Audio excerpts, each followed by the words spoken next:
How can you reduce these illusions and ego-driven thoughts? What exactly is mindfulness? How can you maintain a state of mindfulness in everyday life? It is a secret weapon capable of resolving 99% of life's challenges. In this session, we aim to journey deep into the realm of spiritual cultivation, with a specific focus on the concept of mindfulness and how we can sustain an enduring state of conscious awareness within the hustle and bustle of day-to-day life. Furthermore, we will navigate through a meticulously laid-out path providing clear and practical strategies for imbibing mindfulness in our routine practices.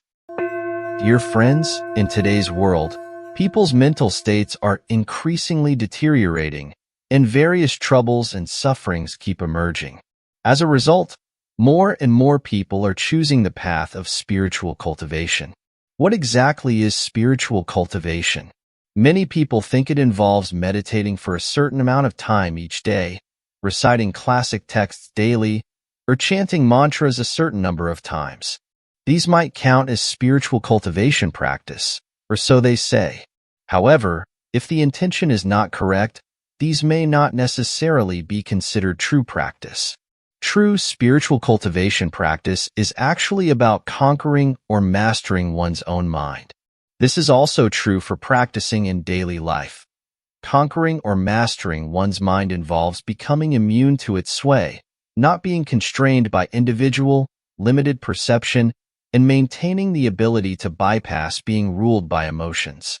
It's about developing the fortitude to stave off anger effortlessly and possessing the adeptness to promptly and smoothly handle unexpected contradictions in daily life. So, how can one conquer or master their mind? The crux of our struggle, being ensnared by our limited and personal perceptions, frequently falling prey to our emotions, and persistently grappling with a myriad of troubles, fundamentally stems from a scarcity of wisdom. Only by increasing our wisdom can we conquer our mind and avoid being ensnared by our limited and personal perceptions or being controlled by emotions. But how can we increase wisdom? Before answering this, we need to clarify what wisdom is. Many people believe that those with high academic qualifications or who have read many books possess great wisdom. This is not necessarily the case. While they may have extensive knowledge, their daily lives can still be chaotic and full of troubles. Moreover, we often hear news about highly educated people committing crimes. Knowledge and wisdom are very different. To illustrate, knowledge is when someone knows that the best way to get over a breakup is to forget the other person, but they simply cannot forget. Wisdom, on the other hand, is understanding the essence of love, facing it calmly, cherishing the moments together, and giving blessings when parting. A person who reads a lot of books can gain a lot of knowledge, but it doesn't necessarily increase their wisdom. Conversely, someone who has gone through many setbacks may not necessarily gain more knowledge, but they are likely to increase their wisdom. Accumulating knowledge goes from simple to complex, while increasing wisdom goes from complex to simple, as the Taoist saying, by learning, one increases day by day. By following the Tao, one decreases day by day. Therefore, merely reading books or listening to many teachings from a master does not automatically lead to the growth of wisdom. To put it more precisely, a person's wisdom fundamentally cannot increase, because everyone is inherently perfect and endowed with wisdom. Why would your wisdom need to grow if it is already complete? Master Huineng, the sixth patriarch, expressed upon his enlightenment, "How amazing it is that our true nature is originally pure. How amazing it is that our true nature is originally undying. How amazing it is that our true nature is originally complete. How amazing it is that our true nature is originally unmoving. How amazing it is that our true nature can create all things." This essentially means that everyone's true nature is inherently full of wisdom. Similarly, Buddha stated upon his enlightenment, "All sentient beings inherently embody the wisdom and virtue of the Tathagata. However, Their realization of this innate wisdom is often obscured by the fog of deluded thoughts and persistent attachments. This statement not only reveals that everyone possesses the same wisdom as the Buddha, but also explains why people do not manifest wisdom. Their deluded thoughts and attachments are too numerous. Wisdom is like the sun, always present, whether on a rainy day or a sunny day. The reason we cannot see the sun is because there are too many clouds. Similarly, the more deluded thoughts and attachments a person has, the less the light of wisdom can shine through. However, wisdom, like the sun, is always there. The key is how you access and utilize it. That's why I've created sessions to teach you how to download wisdom from the source. If you're interested, you can watch on my channel. Here, allow me to delve a bit further into this. The inherent fullness of wisdom within a person emanates from their spiritual essence, a sublime quality that originates from and remains intimately connected to the ultimate source of all creation. The impediments that obscure this radiant wisdom are primarily self-centered constructs and ego-driven impulses, such as attachment to material possessions, the desire for personal recognition, excessive control over others, harboring resentment, and the fear of vulnerability, and many others, like pride and arrogance, jealousy and envy, self-justification, greed, defensiveness, need for control, fear of failure, and so on. These self-centered constructs and ego-driven impulses often cloud one's inherent wisdom and spiritual clarity. This is why those with fewer desires can let go of more things and live more freely. Arriving at this point, a method for cultivating wisdom comes into view, which is to lessen our illusions and ego-driven thoughts. The logic behind this is straightforward. Our emotional responses are usually triggered by some form of attachment. When emotions flare up, it's often when our ego attachment is at its fiercest and wisdom dissipates, leading us to act in ways that we typically would not. For instance, a person might resort to harsh words, physical violence, or even more damaging actions when overwhelmed by anger. Regret often follows once calm is restored, demonstrating that wisdom tends to vanish when emotions surface. By loosening our grip on ego, and thereby easing our emotional turbulence, a degree of wisdom can be reclaimed. The following question then arises: how can we reduce these illusions and ego-driven thoughts? This has been a question that countless individuals have been exploring throughout millennia. However, knowing the answer and not putting it into practice is futile. There are two primary paths to reducing our ego-driven illusions. On one hand, experiencing a multitude of hardships and setbacks can help one let go of their illusions and ego. For instance, a person who spends each day obsessively hoarding wealth and working relentlessly might, upon facing a severe health crisis, let go of their fixation on wealth after recovering. There's a saying, "What doesn't kill you makes you stronger," which suggests that a person who has faced life-threatening adversity might let go of many attachments. Wisdom would naturally grow, and subsequently, good fortune would naturally increase. Mind you, I have only mentioned the possibility, not the certainty. Individuals whose attachments are deeply rooted and who lack sufficient insight may continue to be ensnared by their attachments, even after numerous experiences. Not everyone has the chance to experience such adversity and setbacks in their lives. In fact, during these periods of hardship and setback, many can be entirely shattered if not careful. For instance, there are those who fall into depression after a romantic heartbreak, or those who commit suicide after business failure. Discussing the growth of wisdom in these cases becomes meaningless. Conversely, a peaceful and widely practiced approach to reducing illusions and ego-driven thoughts is through spiritual cultivation. Delusions and attachments reside within the heart, and as I mentioned earlier, spiritual cultivation involves mastering the mind and taming the heart. By achieving this mastery and taming, illusions and ego-driven thoughts diminish. Unlike the uncertain nature of other methods, Spiritual cultivation guarantees definite progress in reducing delusions and ego attachments. Some practitioners may observe a paradoxical cycle. Controlling the mind and heart requires wisdom, yet to gain wisdom, one must let go of illusions and ego-driven thoughts. However, to release these illusions and ego-driven thoughts, control over the mind and heart is again required. While this seems like a loop, it is not an impasse. How can we break this cycle? This is where the concept of mindfulness comes into play.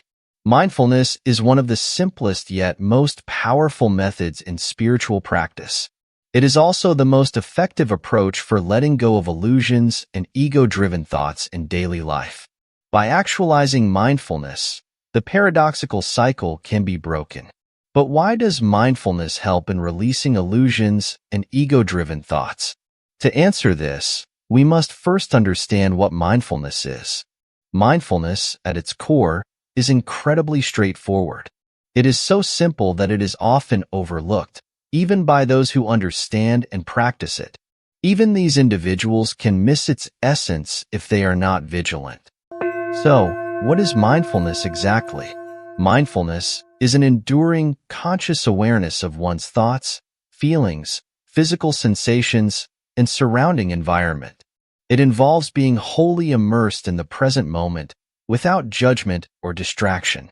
This simple yet profound practice carries the potential to address nearly all of life's predicaments, much like a secret elixir that fosters clarity, tranquility, and a deeper understanding of oneself and others. In the fast-paced carousel of daily life, maintaining consistent mindfulness can seem challenging. However, by being mindful, you engage with each moment as it unfolds.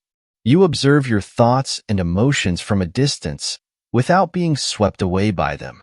This reflective practice brings a profound sense of calm, enabling you to navigate life with grace, patience, and understanding. As I mentioned, you may notice a paradoxical cycle. Controlling the mind and heart requires wisdom, yet gaining wisdom necessitates letting go of illusions and ego-driven thoughts. Releasing these illusions and thoughts, in turn, requires control over the mind and heart. While this may seem like a loop, it is not an impasse. Mindfulness breaks this cycle by offering a simple and effective solution. Mindfulness can be summed up in one sentence. It is the awareness of what is happening in the present moment. This involves recognizing all thoughts, feelings, and actions as they occur, as well as the sights, sounds, and sensations experienced. Being aware that you are angry is mindfulness. Being aware that you are walking is mindfulness. Noticing a specific thought forming is mindfulness. Observing a child crying or seeing a distant mountain are also examples of mindfulness. It is genuinely this simple. However, there is a crucial principle. Just be aware. Do not follow or get carried away by what is happening. For instance, realizing that you are angry and then thinking, "Why am I angry again? I never listen. I'm always like this," is not mindfulness. True mindfulness means acknowledging your anger without additional judgments or actions. Emotions and thoughts need energy to persist. Engaging with or resisting a thought provides it with energy. Mindfulness, however, involves simply acknowledging thoughts without judgment, without following or resisting them, without evaluating them as right or wrong. It is enough to recognize that you are angry without any further actions or regretful thoughts. If such thoughts do occur, be aware of them without judging their existence. Do not judge the effectiveness of this method. Just be aware and neither fear nor welcome the thought. Although this approach may seem naive, it is highly practical. By merely being mindful and not fueling our delusions with energy, they naturally dissipate. Much like a muddied glass of water clears up if left undisturbed. No amount of shaking or stirring will clear the water. In fact, such actions only agitate the sediment more. Similarly, by simply observing our thoughts and emotions without engaging with them, they dissipate on their own. This is the power of mindfulness, the power of simplicity. Mindfulness can be practiced at any moment. It can be as simple as focusing entirely on the task at hand, savoring your morning coffee, really listening when someone speaks, or paying attention to your breath while waiting for a bus. It involves dialing down the autopilot mode and fully participating in your life as it happens. Whenever we are reminded to be mindful, we can immediately comply, whether we are answering a question, speaking, or planning tomorrow's meeting. Despite understanding what mindfulness is, we often struggle to summon or maintain it consistently due to ingrained habits.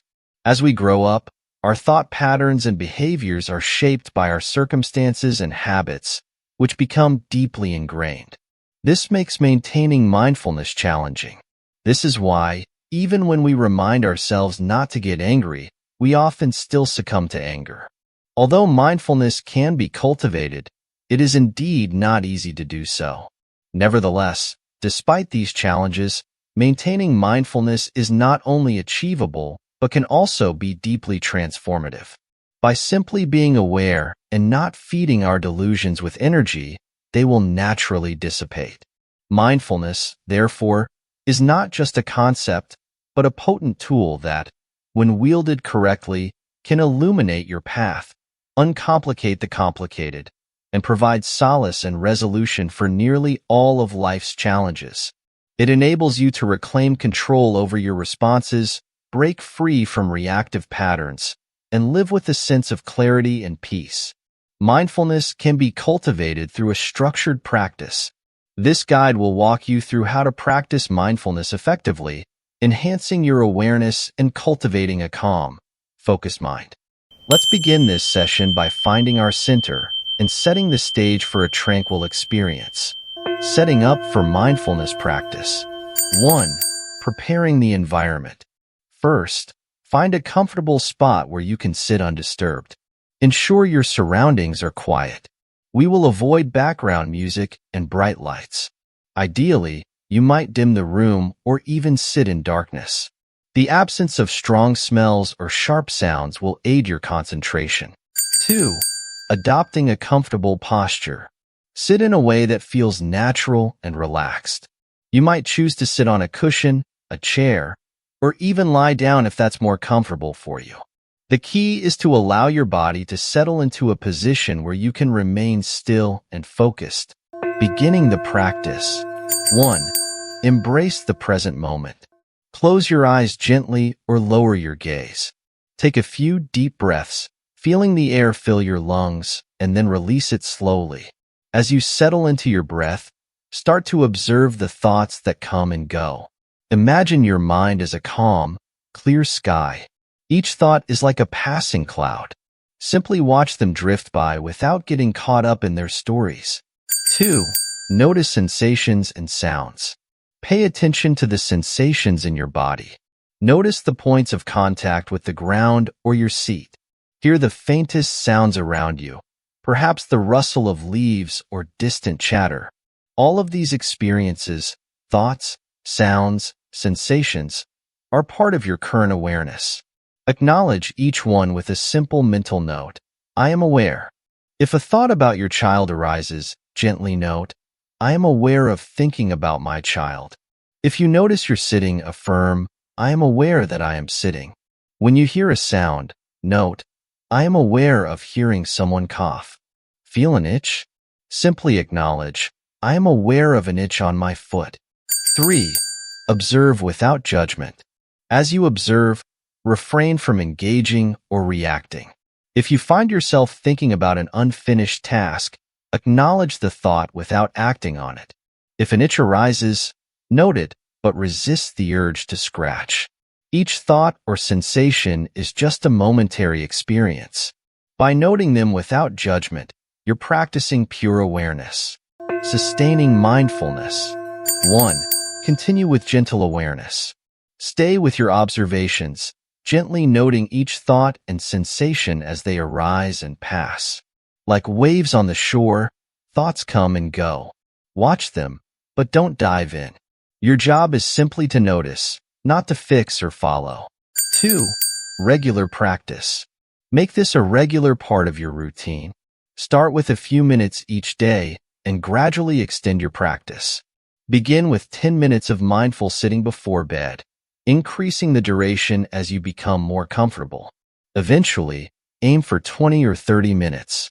The goal is not to force stillness, but to cultivate a natural, relaxed awareness.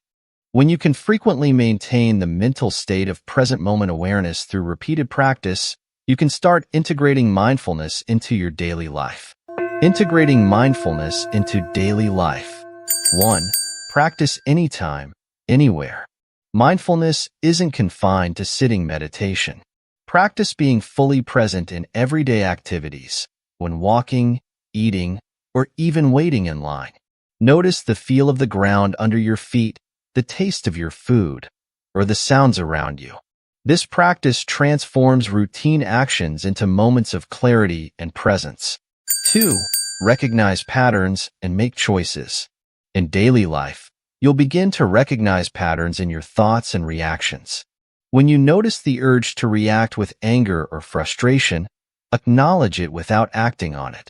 This awareness gives you the freedom to choose your response, leading to greater control and calm. Tips for effective mindfulness practice. 1. Focus on awareness, not rigidity. Your posture should support your awareness, not become a distraction. There's no need to force your body into a specific pose like a full lotus. Comfort aids concentration. Remember, we're training the mind, not the body. 2. Quality over quantity. A few minutes of genuine awareness are more valuable than an hour of distraction. Focus on the quality of your observation. Even a brief session where you truly notice and let go of thoughts is beneficial. 3. Be honest with yourself. Recognize when you're truly observing your thoughts versus being caught up in them. For example, if you start planning a meeting during your session, you're engaging with thoughts rather than observing them. Simply return to your practice with gentle awareness. 4. Avoid expectations. Mindfulness is not about seeking special experiences or insights. Whatever arises during your practice is just a part of the process. Let go of any expectations. If you feel excitement or frustration, acknowledge it as another thought and continue observing. 5. Maintain a beginner's mind. No matter how proficient you become, always approach your practice with a beginner's mindset. Continually refine your awareness, deepen your practice, and remain open to new insights. 6. Seek guidance when needed. If unusual sensations or persistent distractions arise, take a break and seek guidance. This ensures that your practice remains balanced and effective. Conclusion. Remember, mindfulness is a journey, not a destination. It's about embracing the present moment with openness and curiosity. Each session is an opportunity to explore your inner landscape, to find stillness amidst the chaos, and to connect with the deeper rhythms of your life. Thank you for watching this video. May your practice bring you peace, clarity, and insight. Remember, each moment of mindfulness is a step towards greater awareness and well-being.